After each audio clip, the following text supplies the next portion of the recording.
Bonjour. La Bible dit dans 1 Roi 3 au verset 10, cette demande de Salomon plut au Seigneur. Ici, on a Salomon qui est parti adorer le Seigneur. Et lorsqu'il est parti adorer le Seigneur s'est révélé à lui et lui a demandé, que veux-tu que je fasse pour toi? Qu'est-ce que tu veux que je te donne? Et Salomon, il a demandé, on fait la sagesse pour conduire le peuple de Dieu. Et le verset nous dit que cette demande plut à l'Éternel. Pourquoi? Parce que cette demande de Salomon rencontrait les intérêts de Dieu, rencontrait les intérêts du royaume. Il n'y avait aucun intérêt personnel, mais il y avait vraiment le désir de plaire à Dieu, le désir de faire ce que Dieu veut. Pareil pour toi, il est important que lorsque tu pries, lorsque tu t'approches de Dieu pour faire une demande, que cette demande s'aligne justement à ses intérêts. Parce que si Dieu trouve son intérêt dans ta prière, alors il va t'exaucer. C'est la même chose qui s'est passée avec Anne. Lorsqu'elle a demandé un fils, elle a dit au Seigneur que si Dieu lui donne un fils, elle va lui redonner ce fils-là.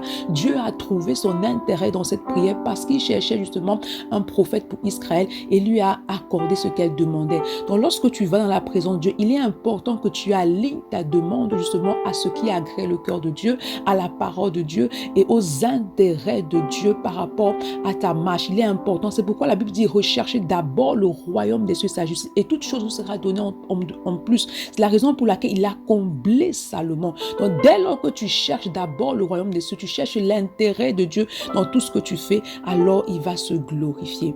Bonne journée. Shalom.